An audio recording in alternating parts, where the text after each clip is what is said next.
Hi friends, ஒரு சூப்பரான டேஸ்டியான ஒரு டீ டைம் ஸ்நாக்ஸ் தான் பார்க்க போகிறோம். இது ரொம்பவே டேஸ்டியாகவும் நல்ல கிறிஸ்பியாகவும் இருக்கும் சாப்பிட்றதுக்கு. நம்ம வீட்டில் ஈஸியாக கிடைக்கிற இன்க்ரீடியன்ட் வச்சு தான் செய்ய போகிறோம். ரொம்ப சிம்பிளான ரெசிபியும் கூட.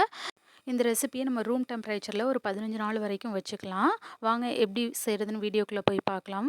ஃபஸ்ட்டு இந்த ரெசிபி செய்கிறதுக்கு நான் அன்னைக்கு ஒரு அரை கப் பாசிப்பயிரை ஒரு மணி நேரம் நான் ஊற வச்சு தண்ணியெல்லாம் வடிகட்டிட்டு இப்போ இந்த மிக்ஸி ஜாருக்கு சேர்த்துக்கிறேன். இதில் ஒரு நல்ல ஃபைன் பேஸ்ட்டாக அரைச்சி எடுத்துகிட்டு வாங்க. தேவைப்பட்டால் கொஞ்சம் தண்ணி கூட சேர்த்துக்கிட்டு கொஞ்சம் கூட திப்பி இல்லாமல் நல்ல ஒரு ஃபைன் பேஸ்ட்டாக அரைச்சி எடுத்துக்கோங்க. அதை இப்போ நான் ஒரு பவுலுக்கு ட்ரான்ஸ்ஃபர் பண்ணிடுறேன். இப்போ இதில் ஒரு அரை ஸ்பூன் நான் எள்ளு சேர்த்துக்கிறேன். எள்ளு ஆப்ஷனல் தான், இருந்தால் சேர்த்துக்கோங்க. ஒரு 1/4 டீஸ்பூன் மஞ்சள்தூள், இந்த டிஷ்ஷுக்கு தேவையான அளவு உப்பு. இப்போ எந்த கப்பால் மெஷர் பண்ணோமோ நம்ம பாசிப்பருப்பு அதே கப்பால் ஒரு 1 கப் கோதுமை அளந்து எடுத்துக்கலாம். இப்போ இதில் ஒரு 1 டேபிள் ஸ்பூனுக்கு நீங்கள் நெய்யோ இல்லைனாக்கா ஆயில் இருந்தால் ஆயில் சேர்த்துக்கோங்க. இப்போ எல்லாத்தையும் நல்லா பிசைஞ்சு விடுங்க. நல்லா ஒரு சப்பாத்தி மாவு கன்சிஸ்டன்சிக்கு நல்லா பிசைஞ்சு விடுங்க.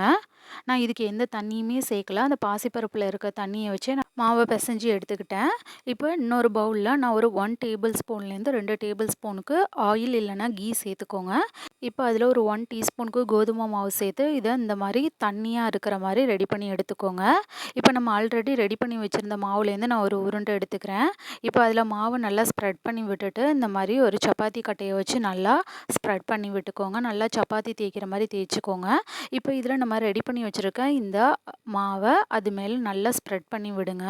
அது எல்லா இடத்துலையும் நல்லா படுற மாதிரி நல்லா ஸ்ப்ரெட் பண்ணி விடுங்க. அப்போ தான் நல்லா கிறிஸ்பியாக இருக்கும் நம்ம எண்ணெயில் பொரித்து எடுக்கும்போது. இந்த மாதிரி ஒரு கரண்டியோ இல்லை கைனாலேயோ வச்சு நல்லா அந்த மாதிரி எல்லா இடத்துலையும் படுற மாதிரி ஸ்ப்ரெட் பண்ணி விட்டுக்கோங்க. இப்போ கைனாலேயே மெதுவாக இந்த மாதிரி உருட்டி எடுத்துக்கோங்க. கொஞ்சம் கூட கேப்பே இல்லாமல் நல்லா உருட்டிக்கோங்க. இந்த மாதிரி உருட்டி எடுத்துக்கோங்க.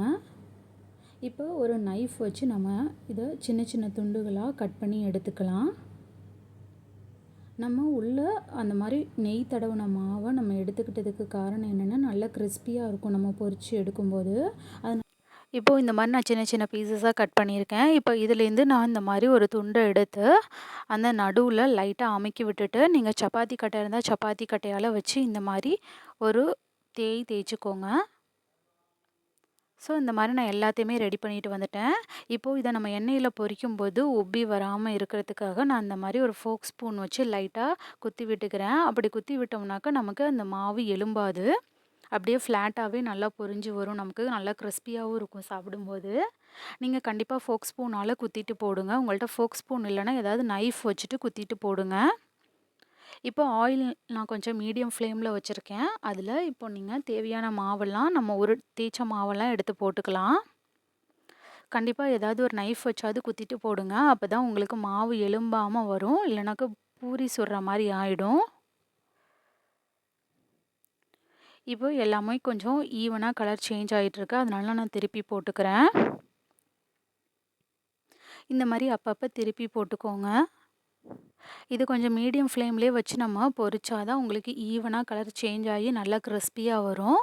ஸோ ஹை ஃப்ளேமில் வைக்க வேண்டாம். முடிஞ்ச வரைக்கும் மீடியம் ஃப்ளேமில் வச்சே நல்லா பொரிச்சு எடுங்க.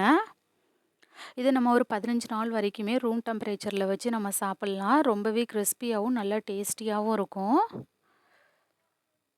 ஸோ இப்போ எனக்கு எல்லாமே கலர் சேஞ்ச் ஆகி நல்லா ஒரு கோல்டன் ப்ரௌன் கலர் ஆகிடுச்சு. அவ்வளோதான், ஒரு சூப்பரான டீ டைம் ஸ்நாக்ஸ் ரெடி ஆகிடுச்சு. நீங்களும் ட்ரை பண்ணி பாருங்கள். கண்டிப்பாக இந்த தீபாவளிக்கு இந்த மாதிரி டிஃப்ரெண்ட்டான ஸ்நாக்ஸ் செய்யுங்க. எல்லோரும் விரும்பி சாப்பிடுவாங்க. தேங்க்ஸ் ஃபார் வாட்சிங். DD Shine recipes and tips சேனலை லைக் பண்ணுங்கள், ஷேர் பண்ணுங்கள், சப்ஸ்கிரைப் பண்ணுங்கள். நாளைக்கு திரும்பவும் ஒரு புதிய ரெசிபியோடு பார்க்கலாம். பாய்.